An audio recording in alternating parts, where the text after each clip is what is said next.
नमस्कार मु सुप्रिया। अमेरिकार सामरिक आक्रमण एवं राष्ट्रपति निकोलास मादुरोंकु हेफाजत को निया जाइथिबा दाबी परे वेनेजुएला एबे अत्यंत जटिल एवं भयंकर अनिश्चितता मध्यकु ठेली होई जाइछि। एई घटना केवल दक्षिण अमेरिकार एक देशर आभ्यंतरण मामला होई आउ नाही, बरम ଏହା सारा विश्वरे राष्ट्रीय सार्वभौमत्व एवं आंतर्जातिक जो नियमावली रही तार प्रासंगिकता उपर मध्य बड़ प्रश्नवाची सृष्टि करिछि। एभली एक अस्थिर समय भारतर भूमिका कौन हेबा उचित, ट्रंप कर एभली करिबा पछरे निर्दिष्ट कारण कौन एवं वेनेजुएलार विरोधी दल पक्षरु की प्रकार स्टेटमेंट दिया जाउछे, तमाम प्रसंग को लेकर अनेक चर्चा आलोचना चलिथिबा बेले आमे अधिक आलोचना करिबा वरिष्ठ समीक्षक विजय साहूक सहित। विजय बाबू आपनको स्वागत करुछि आलोचना को। आपनकर मध्य एक आलेख्य मु सोशल मीडिया रे पढुतिली, विभिन्न प्रसंग को आपण सेतरे उल्लेख करिसंती। ए जो परिस्थिति आज हेछि एभली एक परिस्थितिर आशंका पूर्वरु थिला कि नहीं? प्रथमे आपण जो आलेख्य रे हेफाजत शब्द व्यवहार कले, हेफाजत शब्दर इंग्रेजी अर्थ होची कैप्चर्ड। कैप्चर ताकू करा जाए जे अपराधी। एटा कैप्चर नो कि हेफाजत को दबा नो, एटा हरण चाल सीधा सीधे किडनैप। किंतु अमेरिकार दृष्टिकोणरू एहा अपराधी को गिरफ्तारी भली प्रसंग ने अमेरिकार भी अन्य बुद्धिजीवी कहते एटा सिंपल किडनैप। ओके, ठीक अछि। आगे एवं विश्व इतिहास रो एटा प्रथम घटना, माने आधुनिक इतिहास रे आगे केबे किडनैप अमेरिका कौन सी शासन मुख्य को करि पारिनी। जदियो 1999 मसीह पानामार शासन मुख्य को किडनैप एक्चुअली करि पार नथिला, से माने सरेंडर करथिले, तापरे ताको नैथिला। तेणु एटा प्रथम किडनैप। एवं ए किडनैप नै करी ट्रंप जो बयान दौचंती प्रति पॉइंट रे से गोल पोस्ट शिफ्ट करूचंती।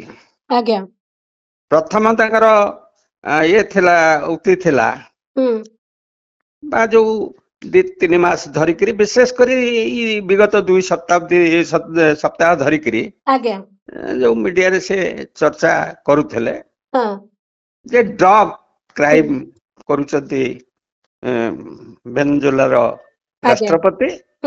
तेणु अमेरिका ता द्वारा अमेरिकार सिक्यूरिटी नष्ट होउची, एठी ड्रग टेररिज्म बढ़ुची। सेथि पई आमे से यदि बंद न करती आमे एक्शन नबो। किंतु तांगर जो फर्स्ट प्रेस कॉन्फ्रेंस कले से ड्रग कथा किछि उठेलेनी, ए जो चरस कथा किछि उठेलेनी, से अन्य कथा उठेले एवं मेक्सिको कथा एवं कोलंबिया कथा उठेले जे सेठी ए सब कोकेन प्रस्तुत होची। एक्चुअली कोकेन प्रस्तुत हवार कोनसी एठी कोनसी हुएनी, माने कोनसी सुजग मेक्सिको रे नाही।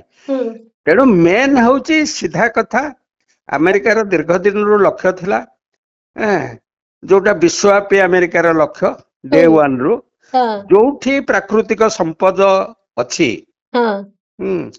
तेल हो, सुना हो कि अन्य खनिज पदार्थ हो, रेयर अर्थ हो, जो गुड़ाक आज आवश्यकता बेसी, सेठी जदि से प्रशासक बा शासन मुख्य अमेरिका सहित कंप्रोमाइज करिकरी तांको कथारे चलीला, देन इट इज ओके। जदि रेजिस्ट कला ताहले ता विरुद्ध रे एक्शन निया जिवो। एवं ए जो 31 तारिख, एक्चुअली 31 तारिख ही ताको किडनैप करा जायछि, किंतु राजधानी तो समुद्र भितर ना, एवं पब्लिक जानिचंती परे, नागरिक जानिचंती परे, किंतु 31 राति रे गिरफ होईछि, माने तांको किडनैप करा जायछि। एवं ता पूर्व टेलीफोन रे भी ट्रम्प बार्तालाप କରିଛନ୍ତି। ଆଜ୍ଞା ତେଣୁ ଆର କିଛି କାରଣ ନାହିଁ ଏବଂ କୌଣସି ଆନ୍ତର୍ଜାତିକ ନିୟମ କି ଆମେରିକାର ନିୟମ କୌଣସି ସଭ୍ୟ ସମାଜର ଆଇନ କାନୁନ ଭିତରେ ହୁଁ ଏଇଟା ପଡୁନି। ତେଣୁ ଆମେ କହିପାରିବା ହୁଁ ଆକ୍ଚୁଆଲି ଦାଦାଗିରି ଛଡା ନିଶ୍ଚୟ ଆମେରିକାର ବାହୁବଳ ଇଏ ଆରମ୍ଭ ଛଡା ଆଉ କିଛି ହେଇଗଲା ନାହିଁ। ମାନେ ଉର୍ଜାକୁ ନେଇକିରି ଯିଏ ଯାହା ପାଖରେ ଯାହା ଅଛି ତାକୁ ନେଇକିରି ଦାଦାଗିରିଟି ଆରମ୍ଭ ହେଇଯାଇଛି ଏବଂ ଯୋଉ କିଛି ମାସ ତଳୁ ଶାନ୍ତି ଦୂତ ହେଇକିରି ସମସ୍ତଙ୍କର ଯୁଦ୍ଧକୁ ବନ୍ଦ କରୁଥିବା ଟ୍ରମ୍ପ ହଠାତ୍ ଏଇ ଯୋଉ ମୁଦ୍ରାକୁ ଆସିଛନ୍ତି, ୟା ପଛରେ କେବଳ ତେଲ ନା ଆଉ କିଛି ବି ରହୁଛି, ନା ଚୀନକୁ ଚ୍ୟାଲେଞ୍ଜ କରିବା ପାଇଁ ଆଉ ଗୋଟିଏ ରାସ୍ତା, ନା କଣ ଏକ୍ଜାକ୍ଟଲି ସେଇ ଦୃଷ୍ଟିରୁ ବି ବିଚାର କରାଯାଇପାରେ କି? ନାଇଁ ଏଇ ଯୋଉ ଟ୍ରମ୍ପ ପ୍ରଥମ ଯେତେବେଳେ ଦ୍ୱିତୀୟ ପାଳିରେ ଯେତେବେଳେ ହଁ କ୍ଷମତାକୁ ଆସିଲେ, ହଁ ଏପରିକି ପ୍ରଥମ ପାଳିରେ ଯେତେବେଳେ ମାନେ ଆସିବା ପରେ ଯୋଉ ହାରିଗଲେ ଯୋଉ ଦ୍ୱିତୀୟ ପାଳି ହୁଁ ବାଇଡେନ ପାଳିରେ ବି ଆଜ୍ଞା ଯେ ଆମେରିକା ବିଭିନ୍ନ ଜାଗାରେ ଯୁଦ୍ଧ କରିକିରି ହୁଁ ବିଗତ 20 ବର୍ଷ ଧରିକିରି, ହୁଁ ଅତି ପୁରୁଣାକୁ ନ ଯାଇକି ବିଗତ 20 ବର୍ଷ ଧରିକିରି ହଁ ତାର ବହୁତ ବଜେଟ ବଢୁଛି। ଆଜ୍ଞା ଆମେ ଏଇ ଯୁଦ୍ଧରୁ ଓହରି ଆସିବା ଦରକାର। କୋଉଠି ଯୁଦ୍ଧ ହବା ଉଚିତ ନୁହଁ, ହୁଁ ଶାନ୍ତି ପ୍ରତିଷ୍ଠା ହବା ଉଚିତ ନୁହଁ। ହୁଁ ଏବଂ 2000 ମାନେ ସେକେଣ୍ଡ ଟର୍ମ ଯେତେବେଳେ ଆସିଲେ ଡେ 1 ରୁ ଯୁଦ୍ଧ ଘୋଷଣା କଲେ, ଟାରିଫ ଯୁଦ୍ଧ ହିଁ ଘୋଷଣା କଲେ। ହଁ ଯଦିଓ ଅନ୍ୟମାନେ ଭାବୁଥିଲେ ହୁଁ ଟ୍ରମ୍ପ ଗୋଟେ କଥା କହୁଛନ୍ତି ପୁଣି ଓହରି ଯିବେ, କହୁଛନ୍ତି ଗୋଟେ କଥା ଓହରି ଯିବେ, ହୁଁ କିନ୍ତୁ ଟ୍ରମ୍ପ ତାରିଫ କି ସବୁ ଉପରେ ଜବରଦସ୍ତି ହୁଁ ହୁଁ ଲଦିଛନ୍ତି। ଯିଏ ସରେଣ୍ଡର କରିଛି ବା କମ୍ପ୍ରମାଇଜ କରିଛି, ଚୁକ୍ତି ହୁଁ କରିଛି, ତା ସହିତ ସେ କମ୍ପ୍ରମାଇଜ କରିଛନ୍ତି।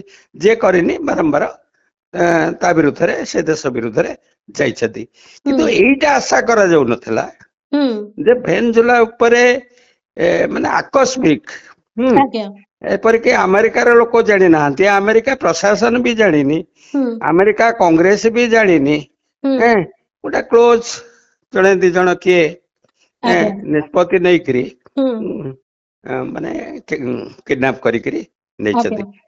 ଆଜ୍ଞା ତେଣୁ ଏଭଳି ଘୃଣ୍ୟ ଅପରାଧ ଆଜ୍ଞା ଭବିଷ୍ୟତକୁ କୁଆଡେ ଯିବ କହିହବନି। ଆଜ୍ଞା ବିଜୟ ସାର୍, ଏବେ ଯେମିତି ତାଙ୍କର ଡେଲସି ରୋଡ୍ରିଗେଜ ଯିଏ ଅନ୍ତରୀଣ ରାଷ୍ଟ୍ରପତି ହୋଇଛନ୍ତି, ଯିଏ ଉପରାଷ୍ଟ୍ରପତି ଥିଲେ, ସେ ତ ହେଇଛନ୍ତି, କିନ୍ତୁ ବିରୋଧୀ ଦଳ ତରଫରୁ ଯେମିତି ବିଗତ ଦିନରେ ନୋବେଲ ବିଜେତା ଯୋଉ ମାରିଆ ମାଚାଡୋ ଯେତେବେଳେ ତାଙ୍କର ଯୋଉ ବକ୍ତବ୍ୟ ଗୁଡିକ ସବୁ ଆସୁଛି, ସିଏ ତ ଗୋଟେ ଭଲ ସମୟ ବୋଲି ଭେନିଜୁଏଲାର ବର୍ତ୍ତମାନ କହୁଛନ୍ତି। ଜଣେ ଭେନିଜୁଏଲା ବାସୀ ହେଇକିରି ଆମେ ଆମ ସରକାରକୁ ବଦଳେଇବାର ନିଷ୍ପତ୍ତି ନେଇପାରୁ, କିନ୍ତୁ ଆମ ସରକାର ବଦଳେଇବାର ନିଷ୍ପତ୍ତି ଗୋଟେ ବାହାର ରାଷ୍ଟ୍ରର ଲୋକ ଆସିକିରି ନେବେ, ସେ ଜିନିଷଟିକୁ ସେ ମାନେ ସ୍ୱାଗତ କଲା ଭଳିଆ ତାଙ୍କର ବକ୍ତବ୍ୟ ରହୁଛି। ସେ ସମ୍ପର୍କରେ ଆପଣଙ୍କର ପ୍ରତିକ୍ରିୟା କଣ? ନାଇଁ ସିଏ ପ୍ରଥମେ ହୁଁ ଗୋଟେ ସୈନ୍ୟବାହିନୀ ଭିତରେ ଆଜ୍ଞା ସିଆଇଏ ଏଜେଣ୍ଟ ଯୋଉ ଭଳି ସିଆଇଏ ଦ୍ୱାରା ଅପରେଟ କରେ, ହଁ ଆମେରିକା ହଁ ହୁଁ ତାର ଏଜେଣ୍ଟ ଆଗ ରଖେ ଏବଂ କୋଉ ଗୁଡିକ ୱିକ୍ ପଏଣ୍ଟ ହୁଁ କାହାକୁ ଗେନ୍ ଓଭର କରିହବ, ହଁ ସେଗୁଡାକ ସେ ହୁଁ କିଛି ମାସ ଧରିକି ସେ ଯୋଜନା ଚାଲିଥିଲା ହଁ ଏବଂ ରିସେଣ୍ଟଲି ବେଶୀ ଚାଲିଥିଲା। ହୁଁ ଆପଣ ଯଦି ଲକ୍ଷ୍ୟ କରିବେ, ଆଜ୍ଞା ଆମେରିକା ଚାରିଆଡେ ନୌଭେଳା ନେଇକିରି ଚାରିଆଡେ ସଜେଇଥିଲା, ହୁଁ ମାନେ ହୁଁ ଆଜ୍ଞା କିନ୍ତୁ ହୁଁ ସବୁବେଳେ କହୁଥିଲା ଯେ ଆମର ସିକ୍ୟୁରିଟି ପାଇଁ, ଯୋଉ ଡ୍ରଗ ଟ୍ରାଫିକିଂ ଆମେ ଆଜ୍ଞା ରୋକିବା ଆଜ୍ଞା ପାଇଁ ହୁଁ ଏଗୁଡାକ କରୁଛୁ। ହୁଁ ତେଣୁ ଘଟଣା ଦିନ ହୁଁ ନିଶ୍ଚିତ ଭାବରେ ଗୋଟେ ଛୋଟ ଗ୍ରୁପ, ଆଜ୍ଞା ଏପର୍ଯ୍ୟନ୍ତ ପୁରା ଖବର ଆସିନି, ସେଠି ବି ରେଜିଷ୍ଟ ହେଇଛି, କିନ୍ତୁ ଆଜ୍ଞା ଯୋଉମାନେ ସିକ୍ୟୁରିଟି ଥିଲେ ହୁଁ ମାନେ ରାଷ୍ଟ୍ରପତିଙ୍କର, ଆଜ୍ଞା ସେଇ ସିକ୍ୟୁରିଟି କି ହୁଁ ଆଭ୍ୟନ୍ତରୀଣ ଯୋଉ ହୁଏତ ଜଣେ ଦି ଜଣ ଜେନେରାଲ କି ଯୋଉ ପଦବୀର ତାଙ୍କର ଆଜ୍ଞା ନିରାପତ୍ତା ଦାୟିତ୍ୱରେ ଥିବେ, କାରଣ ସବୁବେଳେ ତ ନିରାପତ୍ତା ଦାୟିତ୍ୱରେ ରହିବେ ନା, ଯୋଉ ଭଳିଆ ସବୁବେଳେ ଥ୍ରେଟରେ ରହୁଛନ୍ତି। ହୁଁ ତେଣୁ ଭିତରେ ନିଶ୍ଚିତ ମାନେ ସୁରକ୍ଷା ଥିବ, ବାହାରେ ବି ସୁରକ୍ଷା ଥିବ। ଆଜ୍ଞା ହୁଁ ହୁଁ ଏବଂ କୁହାଯାଉଛି 2000 ସେନା ହୁଁ ମାନେ ରାଷ୍ଟ୍ରପତି ଭବନକୁ ହୁଁ ସବୁବେଳେ ପ୍ରୋଟେକ୍ସନ ଦଉଥିଲେ, ଆମର ଯେମିତି ରାଷ୍ଟ୍ରପତି ପ୍ରଧାନମନ୍ତ୍ରୀ ଯେମିତି ହୁଁ ବହୁ ଫୋର୍ସ ପ୍ରୋଟେକ୍ସନ ଦିଅନ୍ତି। ଆଜ୍ଞା କିନ୍ତୁ ଯେତେବେଳେ ଭିତରକୁ ଯୋଉମାନେ ଯାଇଛନ୍ତି, ହୁଁ ବା ତାଙ୍କୁ କିଡନାପ କରିଛନ୍ତି ହୁଁ ଗନ୍ ପଏଣ୍ଟରେ ନିଶ୍ଚିତ କରିଛନ୍ତି ହୁଁ ଏବଂ ଯେତେବେଳେ ହେଲିକପ୍ଟରରେ ତାକୁ ନଉଛନ୍ତି ଆଜ୍ଞା ସେଠି ରେଜିଷ୍ଟାନ୍ସ ହେଇନି ଏଇ କାହିଁକି ସେଠି ବିରୋଧ ହେଲାନି ହଁ ଏଇଟାକୁ ଦିଟା କାରଣ ଭାବରେ ସମୀକ୍ଷା କରାଯାଉଛି ଗୋଟେ ହଉଛି ଯଦି ରେଜିଷ୍ଟାନ୍ସ ହେଇଥାନ୍ତା ହଁ ହୁଏତ ଗୋଟେ ବଡ ଧରଣର ରକ୍ତକ୍ଷୟ ହେଇଥାନ୍ତା ଆଚ୍ଛା ହଁ ଆଜ୍ଞା ଆଉ ହୁଏତ ତାଙ୍କ ଜୀବନ ବି ବିପଦାପନ୍ନ ହୁଁ ହେଇଥାନ୍ତା ରାଷ୍ଟ୍ରପତିଙ୍କ ଜୀବନ ବି ହୁଁ ତେଣୁ ସେଇଟା ଆଗକୁ ଆଗକୁ ଯେତିକି ଆସିବ ଜଣା ପଡିବ ହୁଁ କିନ୍ତୁ ବର୍ତ୍ତମାନ ପର୍ଯ୍ୟନ୍ତ ଯେତିକି ତଥ୍ୟ ଆସିଛି ହଁ ଏବଂ ଉପରାଷ୍ଟ୍ରପତିଙ୍କୁ ସ୍ୱୀକୃତି ଦେବା ପରେ ହଁ ହଁ କିନ୍ତୁ ସର୍ତ୍ତମୂଳକ ସ୍ୱୀକୃତି ଟ୍ରମ୍ପ ଦଉଛି ଆଜ୍ଞା ଯେ ଆଜ୍ଞା ଯଦି ଆମ କଥାରେ ଚାଲିବ ଆମ ଟର୍ମ ଆଣ୍ଡ କଣ୍ଡିସନରେ ଯଦି ହୁଁ ଆମ ତେଲ କିଣା ବେକାକୁ ଯଦି ତମେ ଖଣି ଗୁଡିକୁ ଆଜ୍ଞା ଛାଡିଦବ ହଁ ତାହେଲେ ଆମର କିଛି କରିବା ନାହିଁ ତାର ତ ନହେଲେ ଆମେ ଆଉଥରେ ଗୋଟେ ପ୍ରକାର ରାଷ୍ଟ୍ରପତି ଟ୍ରମ୍ପଙ୍କ ହାତରେ ହିଁ ଭେନେଜୁଏଲାର ପୁରା ଶାସନ କଳ ରହିବ ଯାଇଛି ଆଜ୍ଞା କିନ୍ତୁ ଅଲମୋଷ୍ଟ ଅଲ୍ କଣ୍ଟ୍ରିଜ ହଁ ଏକ୍ସେପ୍ଟ ଇସ୍ରାଏଲ ଏବଂ ଆର୍ଜେଣ୍ଟିନା ହୁଁ ହୁଁ ହୁଁ ଏଇ ଦୁଇଟି ଦେଶ ଛାଡିଲେ ହୁଁ ଯେତେ ଛୋଟ ବଡ ଦେଶ ଜାତିସଂଘର ଯୋଉମାନେ ହୁଁ ମେମ୍ବର ହୁଁ ସମସ୍ତେ ଏଇ ଘଟଣାକୁ ଆଜ୍ଞା ପ୍ରତିକ୍ରିୟା ପ୍ରକାଶ କରିଛନ୍ତି ଘଟଣା ନିଶ୍ଚୟ ଉପରେ ହଁ ହଁ ଭାରତର ଅନେକ ବି କିଛି ଆସିଲାଣି ପ୍ରତିକ୍ରିୟା ନାଇଁ କିନ୍ତୁ ଭାରତର ସେତିକି ଭାର ସ୍ପଷ୍ଟତା ସହିତ ମାନେ କୋଉ ପକ୍ଷରେ ଅଛି ସେମିତି ଆସିନାହିଁ ନାଇଁ ନାଇଁ ଭାରତ କୌଣସି ପ୍ରତିକ୍ରିୟା ଅଫିସିଆଲ କୌଣସି ପ୍ରତିକ୍ରିୟା ଦେଇନି ହୁଁ ଏଇ ଯୋଉ ବନ୍ୟା ବାତ୍ୟା ବେଳେ ଯୋଉ ଦିଆଯାଏନି ସେଇଭଳିଆ ରହିଛି ୱାର୍ଣିଂ ଯୋଉ ଉଚ୍ଚ ହୁଁ ସ୍ଥାନକୁ ହୁଁ ଯାଅ ହୁଁ ଅଫିସିଆଲ କୌଣସି ଯେ ଆମେ ଘଟଣାରେ ଦୁଃଖିତ ହଁ କି ଆମେ ଉଦ୍ବେଗ ପ୍ରକାଶ କରୁଛୁ ମାନେ ଏମିତି ବି କହିପାରିଥାନ୍ତେ ବା ହଁ ଆମେ ସମର୍ଥନ କରୁଛୁ ହଁ ସେସବୁ କିଛି ନାହିଁ କୌଣସି ମାନେ ପକ୍ଷପାତ ନ କରିକିରି ମଧ୍ୟ ଯେ ଗୋଟେ ଆନ୍ତର୍ଜାତିକ ଆଇନର ସୁରକ୍ଷା ପାଇଁ ଯୋଉ ସ୍ୱର ଉତ୍ତୋଳନ କରିବା କଥା କମ ସେ କମ ସେତିକି ସ୍ୱର ଉତ୍ତୋଳନ ହେଇନି କରିବା ଉଚିତ କେବଳ ହଁ ଗୋଟେ ଆଡଭାଇଜରୀ ଜାରି ହେଇଛି ହଁ ଯୋଉ ବଡ ବଡ ଲୋକ ସବୁ ବିଭିନ୍ନ ପିକନିକ ରେ ଯାଆନ୍ତିନି ହଁ ବିଦେଶ ଯେ ସେଠିକି ଆଡଭାଇଜ ଗଲେ ଏଇ ସବୁ ଅସୁବିଧା ଅଛି ହବ ଦେଖିକିରି ତେଣୁ ଚଳିବ ତମେ ବର୍ତ୍ତମାନ ଆଭଏଡ କର ଟିଲ୍ ଫର୍ଦର ହୁଁ ହୁଁ ଓକେ କିନ୍ତୁ ଅନ୍ୟ ସମସ୍ତେ ହଁ ଏପରି ତାର ଆଲି ଆମେରିକାର ଯୋଉମାନେ ଆଲି ବି ହଁ ରହିଛନ୍ତି ସେମାନେ ମଧ୍ୟ ଜର୍ମାନୀ ଇଟାଲୀ କହିଛନ୍ତି ଆଜ୍ଞା ଅଷ୍ଟ୍ରେଲିଆ ନିଜ ନିଜ ଲାଙ୍ଗୁଏଜରେ ଓକେ ଏଇଟାକୁ ବିରୋଧ କରିଛନ୍ତି ଆଜ୍ଞା ଆମେ ଦେଖୁଛେ ଯେ ପ୍ରାୟ ଯେମିତି ବିଶ୍ୱ ତୈଳ ସମ୍ପଦର ପ୍ରାୟ 18% ଭେନେଜୁଏଲାରେ ଅଛି ଆଉ ୟୁଜ୍ ହେଇଛି ମାତ୍ର 1%। ତ ସବୁ କଥା ସେଇ ତେଲ ପାଖରେ ଅଟକିଛି ଯଦି ତାହେଲେ ଆଗାମୀ ସମୟରେ କଣ ଏ ଯୋଉ ପ୍ରଭାବ ରହିଛି ତାହା ମାନେ ବିଶ୍ୱ ତୈଳ ବଜାର ହେଲା ପ୍ରବାସୀ ସମସ୍ୟା ଯୋଉ ଆଞ୍ଚଳିକ ରାଜନୀତି ବୈଶ୍ୱିକ ରାଜନୀତି ଏ ସବୁକୁ ଗୋଟେ ପ୍ରଭାବିତ କଲା ଭଳିଆ ପରିସ୍ଥିତି ଆଣିବ କି? ଡେ ୱାନ୍ ତ ବୋଧେ ଯୋଉଦିନ ବର୍ତ୍ତମାନ ଫାଷ୍ଟ ତାଙ୍କର ତ ଆପଣ ଦେଖିବେ ଯୋଉ ହୁଁ ଆନ୍ତର୍ଜାତିକ ମାନେ ତେଲ ଯୋଉ ବିକ୍ରି ହୁଏ ତାଙ୍କର ହଁ ହଁ ଗୋଟେ ସିଡ୍ୟୁଲ ଥାଏ ହୁଁ ବିଭିନ୍ନ ଡେଟ ରେ 2 ମାସ ପାଇଁ କି କଣ ସବୁ ଅପସନ ହେଇକି କିଣନ୍ତି ହଁ ଯୋଉ ଦିନ ସରିବ ବୋଧେ ଆଜି କି କାଲି ସରୁଛି ଆମେ ତୈଳ ପ୍ରାଇସ ଜାଣିପାରିବା ହୁଁ ପ୍ରଥମ କଥା ସବୁଠାରୁ ବେଶୀ ଆଫେକ୍ଟ ହବ ଭାରତ ହୁଁ କାରଣ ରୁଷିଆରେ ଯେତେବେଳେ ତେଲ ବନ୍ଦ ହେଇଥିଲା ହୁଁ ରୁଷିଆରୁ ଆକ୍ଚୁଆଲି ବେଶୀ ତେଲ ଆମେ ଆଣୁ ନଥିଲେ ହୁଁ ଆମର 45% ରୁ 60% ପର୍ଯ୍ୟନ୍ତ ଆମର ତେଲ ଇମ୍ପୋର୍ଟ ହଉଥିଲା ହୁଁ ଯେତେବେଳେ ରୁଷିଆରୁ ବନ୍ଦ ହେଲା ତାରିଫ ପାଇଁ ଯେତେବେଳେ ଟ୍ରମ୍ପ ଧମକ ଦେଲେ ହୁଁ ଆମର ଭେନେଜୁଏଲାରେ ବସିଥିଲା ଆଜ୍ଞା ହୁଁ ସେଇଟା ଅଲମୋଷ୍ଟ ଆଉ ଚାନ୍ସ ନାହିଁ ଯାହା ଲୋଡିଂ ଷ୍ଟେଜରେ ଥିବ କିଛି ହୁଏତ ହୁଁ ହୁଁ ହୁଁ ଆସିବ ତେଣୁ ଆଜ୍ଞା ପ୍ରଥମେ ଆମେ ଆଫେକ୍ଟ ହେଲେ ଆଜ୍ଞା ଆଚ୍ଛା ସେଠୁ ଚୀନ ମ୍ୟାକ୍ସିମମ୍ ତେଲ ଆଣୁଥିଲା ହଁ କିନ୍ତୁ ଯାହା ଜଣା ପଡୁଛି ବର୍ତ୍ତମାନ ମାନେ ପରିସ୍ଥିତି ହୁଁ ଚୀନ ଏମିତି ନିନ୍ଦା କରିକିରି ରହିବ କିନ୍ତୁ ଆଚ୍ଛା ବିଶେଷ ବଡ ଧରଣର ଆକ୍ସନ କୁ ଯିବନି କାରଣ ଆଚ୍ଛା ଚୀନର ବି ମାନେ ତାଇୱାନ ଦରକାର ସେଇ ପିଢିରେ ସେଠିରେ ଆଜ୍ଞା ଏହାର ଅର୍ଥ ଅଛି ହୁଁ ହୁଁ ହୁଁ ହୁଁ ତେଣୁ କହିବ ତମେ ଯୋଉ ପିଢିରେ ହଁ ଭେନେଜୁଏଲାକୁ ମାନେ ଦଖଲ କଲ ରାଷ୍ଟ୍ରପତି କି କିଡନାପ କଲ ହଁ ଏଇଟା ତ ଆମ ଅଞ୍ଚଳ ଆଚ୍ଛା ହେଲିଗାଲି ବି ଆମ ଭାରତ ମାନେ ଚାଇନାର ମାନେ ସେଇଟା ଅଞ୍ଚଳ ହୁଁ ତେଣୁ ସେଠି ଯୋଉ କାମ ଚାଲିଛି ସେଇଟା ଆମର ନିରାପତ୍ତାକୁ ବିପନ୍ନ କରୁଛି। ଆଜ୍ଞା ତେଣୁ ସିଏ ତାଙ୍କର ଗୋଟେ ଉଦାହରଣ ରହିଗଲା ଯୋଉ ଭୟାନକ ଉଦାହରଣ ରହିଗଲା ଏ ଉଦାହରଣକୁ ଭିନ୍ନ ଭିନ୍ନ ଜାଗାରେ ଆପ୍ଲାଏ କରିପାରନ୍ତି ଯୋଉମାନେ ମାନେ ଶକ୍ତିଶାଳୀ। ହଁ ଶକ୍ତିଶାଳୀ ରାଷ୍ଟ୍ର ମାନେ କରିପାରନ୍ତି। ଆଜ୍ଞା ଏଇ ଯୋଉ ଟ୍ରମ୍ପ ଆପଣ ଜାଣିଥିବେ ଯୋଉ ରକ୍ଷା ମନ୍ତ୍ରାଳୟକୁ ଯୁଦ୍ଧ ମନ୍ତ୍ରାଳୟ ନାଁ କରିବା ପରେ ଲାଗୁଥିଲା ଯେ ଏଇ ପ୍ରକାର କାମ ତାଙ୍କର ଜାରି ରହିବ ବୋଲିକିରି ଆଉ ଏ ସବୁ କାମ ପଛରେ ସେଇ ଟ୍ରେଡ ର କଥା ହିଁ ରହିବ ମୂଳତଃ। ହଁ କେବଳ ତେଲ ତେଲ ବାହାରେ ଆକ୍ଚୁଆଲି ହଁ ତେଲ ଅଛି, ସୁନା ଅଛି, ଟ୍ରେଡ ଏ, ତ ବହୁତ ହଁ ଟ୍ରେଡ ବିଜନେସ ଏଇ ତ ରହିବ। ହଁ ଆଜ୍ଞା ଏବଂ ମାନେ ଲାଟିନ ଆମେରିକାନ କଣ୍ଟ୍ରିଜ, ହଁ ଆଫ୍ରିକାନ କଣ୍ଟ୍ରିଜ ଏଠି ହୁଁ ପ୍ରଚୁର ମାନେ ପ୍ରାକୃତିକ ସମ୍ପଦ ହୁଁ ରହିଛି। ଆଜ୍ଞା ୱାର୍ଲଡର ମାନେ ବିଭିନ୍ନ ଖଣିଜ ପଦାର୍ଥ, ତେଲ ଏସବୁ ରହିଛି। ତେଣୁ ଆଜ୍ଞା ତା ଉପରେ ଆମେରିକାର କବ୍ଜା ହୁଁ କରିବା ମୂଳ ଲକ୍ଷ୍ୟ। କାରଣ ମଧ୍ୟପ୍ରାଚ୍ୟରେ ତେଲ ହୁଁ ନାଇକରି ବହୁ ଅନ୍ୟମାନେ ସବୁ ପ୍ଲେୟାର ଚାଲି ଆସିଛନ୍ତି, ହଁ ଦ୍ୱନ୍ଦ୍ୱ ହଉଛି ହୁଁ ଏବଂ କିଛି ପଡୋଶୀ ରାଜ୍ୟ ରହୁଛି, ବିରୋଧ ହଉଛି। ହୁଁ କିନ୍ତୁ ସେଠି ସବୁ ଦୁର୍ବଳ ଦେଶ, ଗୋଟେ ଗୋଟେ ଛୋଟ ହୁଁ ଦେଶ ଏବଂ ତାଙ୍କର ଆଭ୍ୟନ୍ତରୀଣ ବି କନ୍ଦଳ ରହିଛି। ହଁ ହଁ ଲାଟିନ ଆମେରିକାନ କଣ୍ଟ୍ରିର ଭେନେଜୁଏଲା ସହିତ ବି କନ୍ଦଳ ରହିଛି। କାରଣ ଗୋଟେ ସମୟରେ ଭେନେଜୁଏଲା 50 ଦଶକରେ ହୁଁ ଆମେରିକା ସହିତ ତାର ଭଲ ସମ୍ପର୍କ ଥିଲା।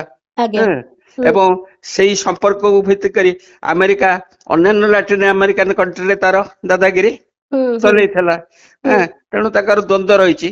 ତା ସତ୍ତ୍ୱେ ଆଜ୍ଞା ୱାନ୍ ଆଣ୍ଡ ଅଲ୍ କେବଳ ଆଜ୍ଞା ଇଏ ଆର୍ଜେଣ୍ଟିନାକୁ ଛାଡି ହୁଁ ସମସ୍ତେ ଷ୍ଟ୍ରଙ୍ଗଲି କଣ୍ଡେମ୍ କରିଛନ୍ତି, ରାସ୍ତାକୁ ଓହ୍ଲେଇଛନ୍ତି ହୁଁ ଏବଂ ଆମେରିକାରେ ବି ପ୍ରତିବାଦ ହେଇଛି, ଫ୍ରାନ୍ସରେ ବି ହେଇଛି, ଇଂଲଣ୍ଡରେ ବି ହେଇଛି, ସବୁଠି ହୁଁ ହଉଛି। କମଲା କିନ୍ତୁ ହାରିସଙ୍କ ବକ୍ତବ୍ୟକୁ ନେଇକରି ବି ଟିକେ ଚର୍ଚ୍ଚା ଚାଲିଛି।